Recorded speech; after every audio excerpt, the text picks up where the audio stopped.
Hello, my name's John, filmmaker and mildly experienced walker, and in the summer of 2022, I decided to go on another adventure. I wanted to walk a 150-mile route around the magnificent county of Oxfordshire. There'll be highs. Probably been the best stretch I've walked in a long time. And lows. The rain has got really bad now, so I'm taking cover under a tree. And lots of walking. Please enjoy this episode of the series I've so inventively called Walking Oxfordshire.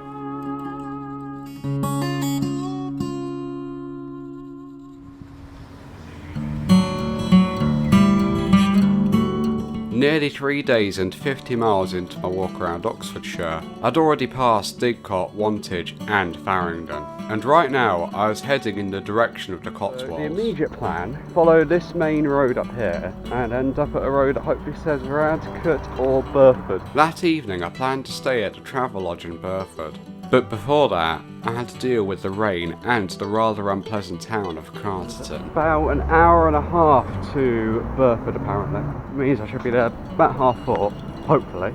I say hopefully a lot. Yeah, I don't know how long it's going to take.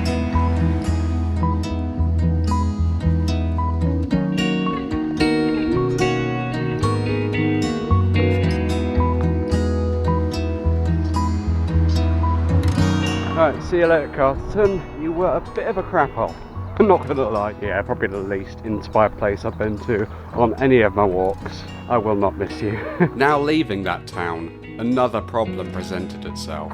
This crossroads here is the last time there's even a turn in the road until we get to Burford. And also the hill up ahead is massive. So I've got to really be up for that. Am I up for it? Probably not. But what else can we do? We've got to carry on.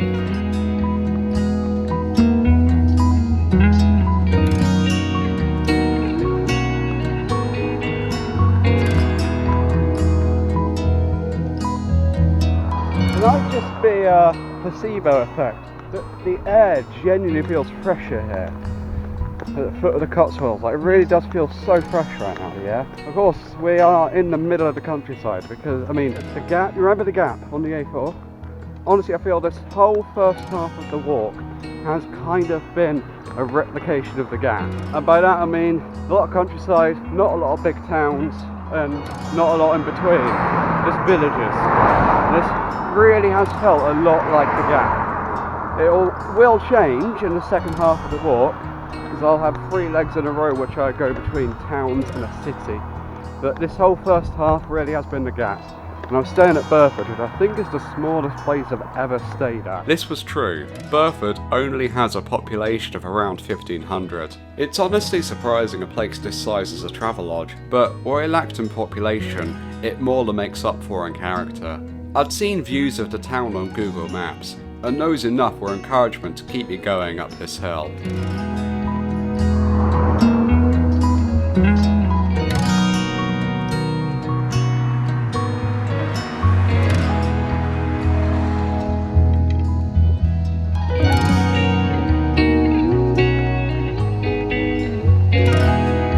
Yeah, I know it's not the actual sign for Burford, but we're in Burford.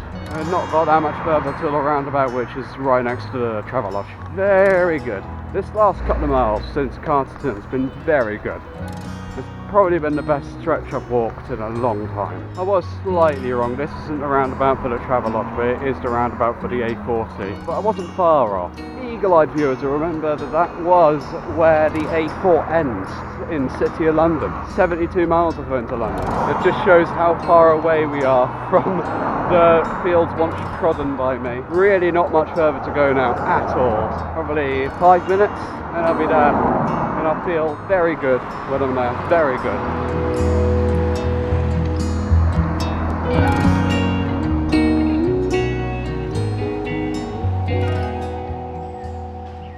I made it. Very good. I can't say a lot more than that. Very good. This is a very old school Premier Inn. This is very early 2000s this. It's an actual key to get in, and the hotel itself isn't as impressive as last night, but it's in a very good place.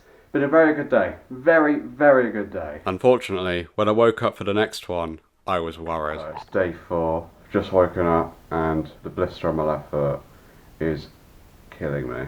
Something I forgot about in this journey that I also suffered from in the first half of my walk of the A4 were the blisters. Luckily back then, when I started to notice them, I only had 1 or 2 more solid days of walking, but in this series, I knew I'd have to deal with them until the end of the journey. They were hell, and I don't wish them on my worst enemy.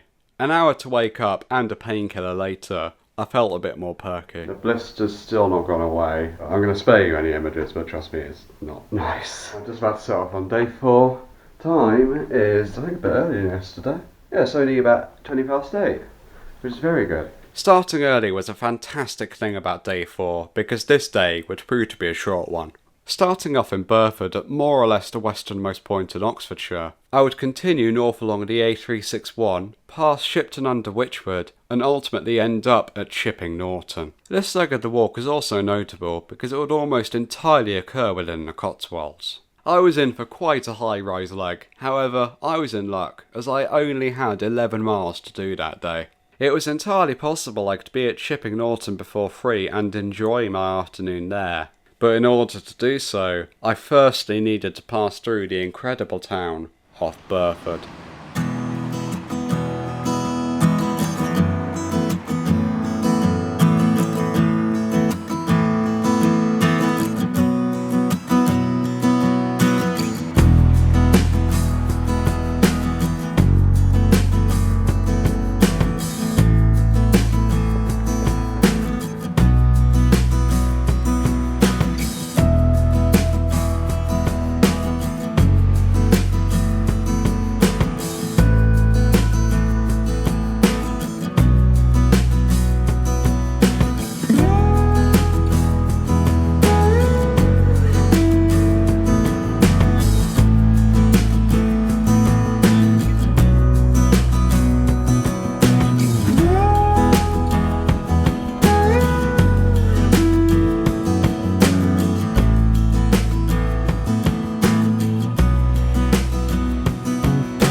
Well, that was Burford. That was definitely one of the prettiest towns I've been to. Towns is stretching it, but definitely one of the prettiest places I've been to.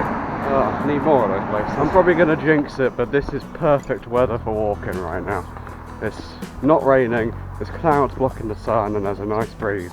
I just wish my feet were in a better condition. So I probably jinxed it though, it's probably going to rain. That's why I've got my rain jacket already out, and my rain cover is at the very top of my bag, so it's very easy to get.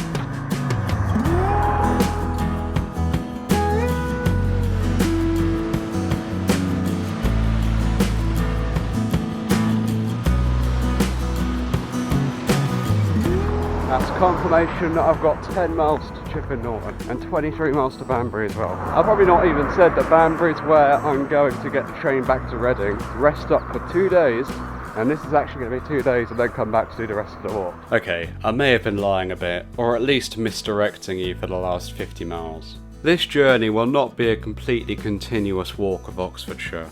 For a variety of reasons, I decided in advance that I'd split this walk into 2 halves. One from Caversham to Banbury via the western side of the county, and then another back to Caversham via the eastern side and the city of Oxford itself. While on paper this is a bit less impressive than a fully continuous crossing of the county, what I'd make sure of is that I'd only have 2 days to rest between halves of the walk. To give myself the best rest possible, I'd get the train back to Reading from Banbury and recover in my own home and bed. So 2 days, and only 2 days later, I'd get the train back and continue the journey from there. Once again, I have a lot of reasons for doing this, and I still feel like this is better than the second half of my A4 walk, which I did in non-consecutive days, and only when I knew I could do the walk that day. I've made a promise to myself that the next walk I do will be entirely continuous, and I'll only take rests in the towns or cities I pass through. I hope this fact will not reduce your enjoyment of the series, as there's still plenty more to come. Case in point, the hills immediately north of Burford. I just did that really long hill. Must have been about half a mile. It rose up. Yeah, what do I expect though? It's the Cotswolds.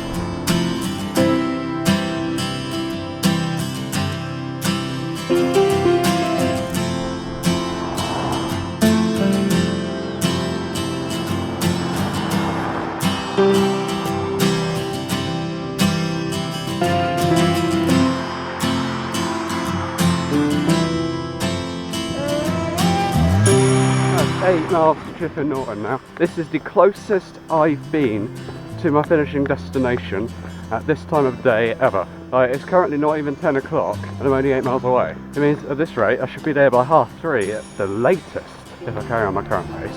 Very good.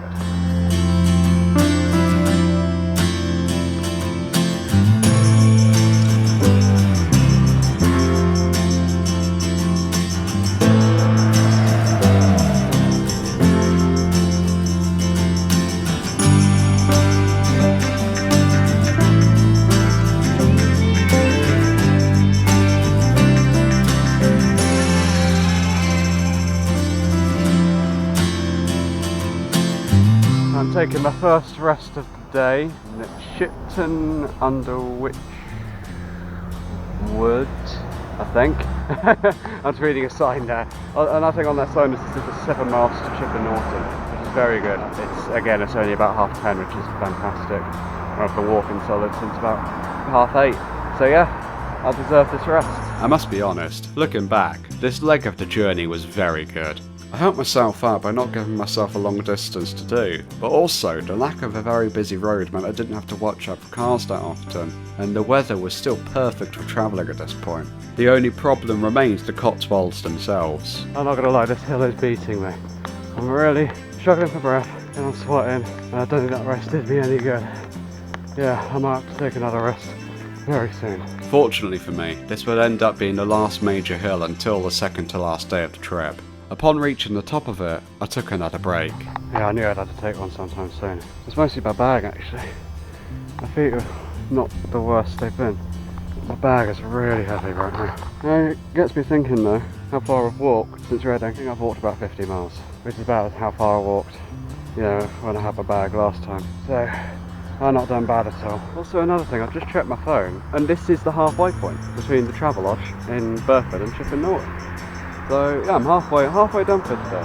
Still not even midday yet, not even 11:30 I don't think, so yeah, we should still make it there for about 2-3 o'clock.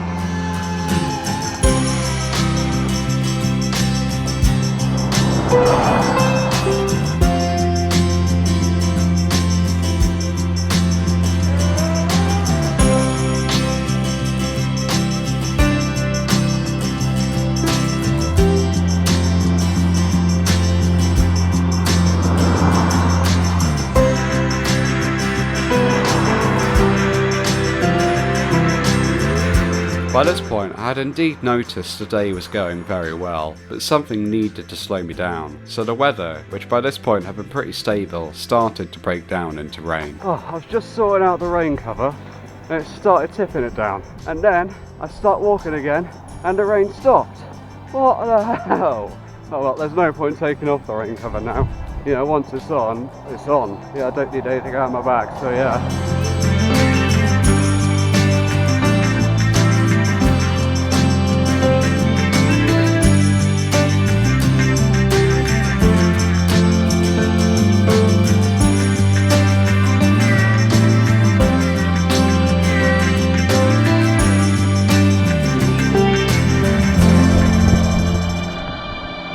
There's little spits and spats of rain right now, so I'm not sure if it's going to get worse or if it's just going to be this.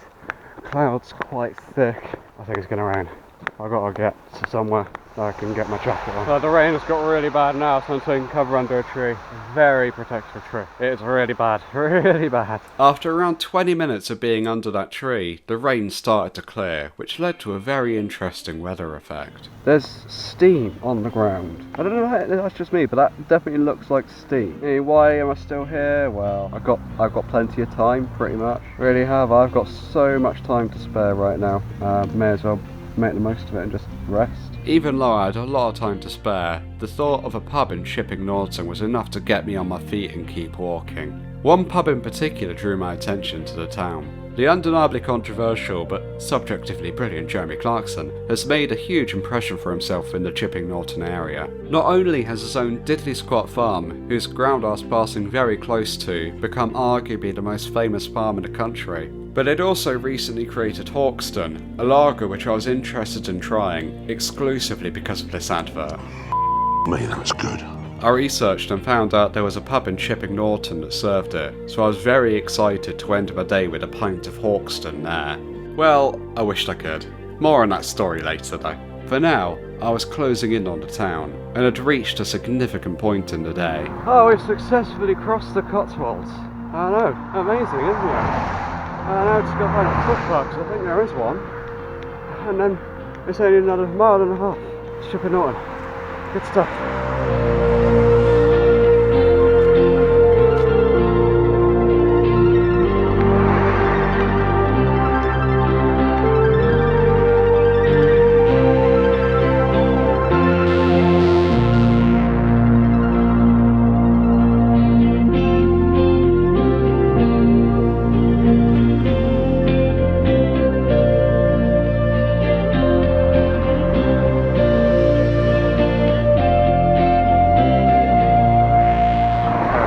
In the town centre now. Bit too early to check into the hotel I want. There's an interesting story behind that. The Premier Inn was about £125 and this posher hotel is only £50. The hotel where I'd be staying that evening was the Crown and Cushion, and compared to my many Premier Inns and Travelodges, this I knew would be a major culture shock. Before I checked in though, I had more than enough time to explore the town to find the pub that served Haugen. Unfortunately, I hadn't considered the days I was walking would affect opening hours of pubs. I started the walk on Friday, and it was currently Monday. The pub I wanted to go to was shut on Mondays. My first taste of Haugen would have to wait a while. But never mind, I was certain there were other pubs in this traditional market town. I've been to 2 pubs, but they're shut, and one of them looks way more like a restaurant than a pub. Saddened by a lack of open pubs, I made my way to the Crown and Cushion, which, with me and my sweaty back and big rucksack, were probably not the clientele the hotel craved. But never mind that, I'd made it to Chipping Norton. I feel like an imposter in here. This place is so posh. I'm used to Travelodges and Premier Inns, not this place.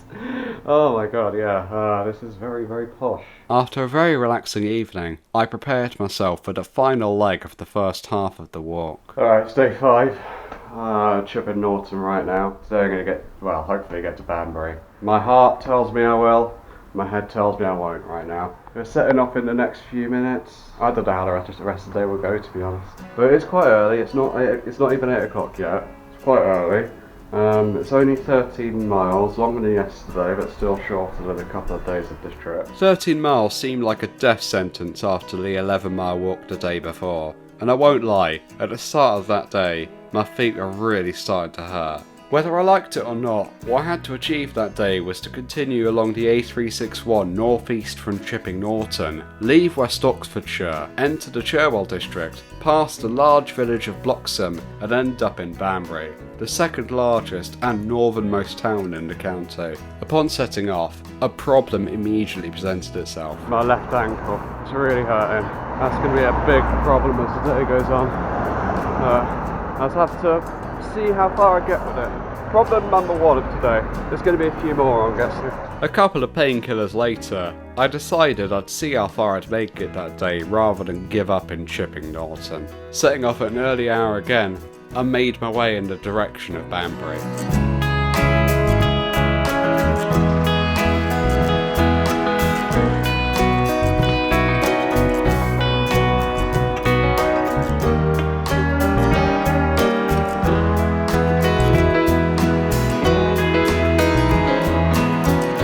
I'd really appreciate it if this footpath continues like this the whole way, but I know for a fact it won't. This is too good to be true, this. Probably, there's a roundabout coming up. Once I get past that roundabout, I'm betting you this footpath runs out.